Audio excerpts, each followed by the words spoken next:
আসসালামু আলাইকুম। আজকের ভিডিওতে আমি বলবো জ্যামিতি নিয়ে ক্লাস 3 যে অ্যাডমিশন সেটাতে জ্যামিতি অবশ্যই আসবে এবং এই বিষয়ে আপনারা অনেক বেশি কনফিউজ থাকেন আহ, যে স্যার আসলে জ্যামিতি কি কি আসবে বা জ্যামিতি কি কি শেখা লাগবে, ঠিক আছে? জ্যামিতি বা জিওমেট্রি। ওকে, সো জ্যামিতির ক্ষেত্রে আহ, প্রথমে আমি বলবো দুই ধরনের কোশ্চেন আসবে জ্যামিতি থেকে। একটা এক এক কথায় কিছু কোশ্চেন আসতে পারে, যেমন চতুর্ভুজের কোণের সমষ্টি কত, এগুলো প্রশ্ন উত্তর আকারে আসবে। আহ, ঠিক আছে। আর কিছু আসবে চিত্র সহ সংজ্ঞা। আচ্ছা, চিত্র সহ সংজ্ঞার ক্ষেত্রে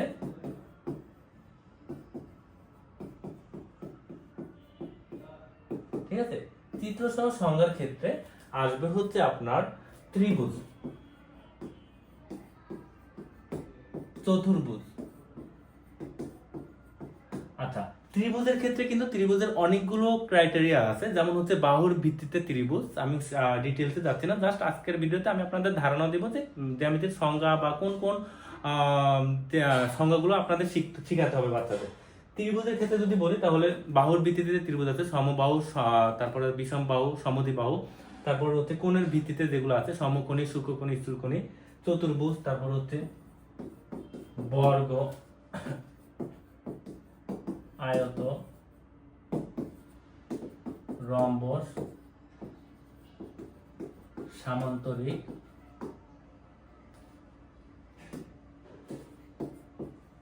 বৃত্ত, তারপরে ঘন, ট্রাপি, জিয়া।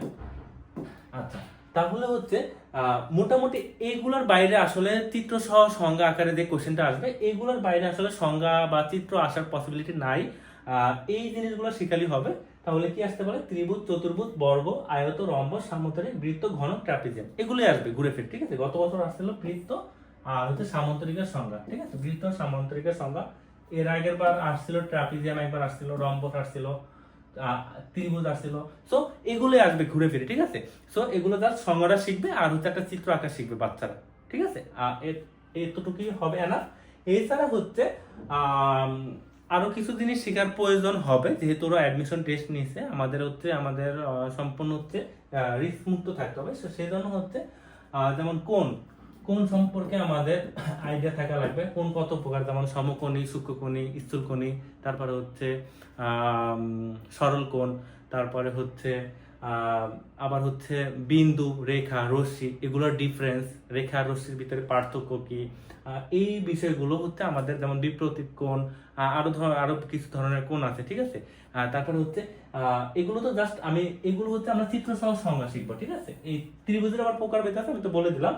এগুলো জাস্ট চিত্র সহ সংজ্ঞা শিখবো, কারণ এগুলো দুইটা আসবে, আড়াই মার্ক করে একটা সংজ্ঞা দেওয়া লাগবে এবং চিত্র দেওয়া লাগবে। ঠিক আছে, তো এগুলো আর এর বাইরে এগুলোর কিছু ডিটেলস জানা থাকা লাগবে। আমাদের এক কথায় বা প্রশ্ন উত্তর আকারে আসতে পারে, যেমন আসতে পারে যে চতুর্ভুজের চার কোণের সমষ্টি কত, তারপরে বৃত্তের যে আছে, বৃত্তের অনেকগুলো ডিটেলস আছে, যেমন বৃত্তচাপ, তারপরে ব্যাসার্ধ, ব্যাস, এরকম আসতে পারে। ব্যাসার্ধের ড্যাশ গুণ কত গুণ। ঠিক আছে, তারপর বৃত্তের বৃহত্তম জ্যা কোনটি। ঠিক আছে, তারপর ত্রিভুজের তিন কোণের সমষ্টি কত, সামান্তরিকের আচ্ছা রম্বসের কর্ণগুলো পরস্পরকে কত কোণে সমদ্বিখণ্ডিত করে।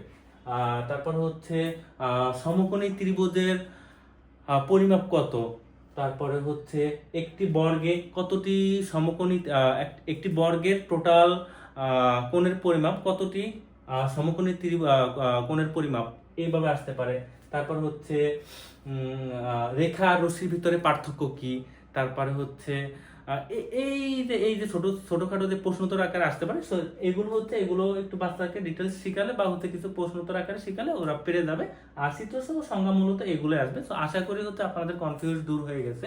কারণ এই কোশ্চেনটা আমাকে প্রায় করেন আপনারা যে আসলে জ্যামিতির ক্ষেত্রে কোনগুলো ইম্পর্টেন্ট এবং কোনগুলো ইম্পর্টেন্ট না। সো জ্যামিতিতে আলটিমেটলি আমি আবারও বলতেছি 2 ধরনের কোশ্চেন আসে, একটা হচ্ছে চিত্রসহ সংজ্ঞা, জাস্ট এগুলো। আর এছাড়া প্রশ্নোত্তর আকারে 1 মার্কের বা 2 মার্কের এভাবে কোশ্চেন আসতে পারে অন্যান্য প্রশ্নের সাথে। যেমন বললাম তো জ্যামিতি কাকে বলে, বা জ্যা মানে কি, তো এই বা ট্রাপিজিয়াম কাকে বলে, বা সামন্তরিকের কোনগুলোর পরিমাপ কত, এইভাবে জাস্ট প্রশ্নোত্তর আকারে কোশ্চেন আসতে পারে। তো জ্যামিতিতে আলটিমেটলি এই জিনিসগুলো বাচ্চাকে শেখাতে হবে। তো আজকের ক্লাস মোটামুটি এই পর্যন্তই থাকবে। আমি প্রত্যেকটা জ্যামিতি কিভাবে আঁকতে হবে, এটার সংজ্ঞা কি, বা এটা সম্পর্কে ডিটেলস প্রত্যেকটা সম্পর্কে আমি ক্লাস দিব।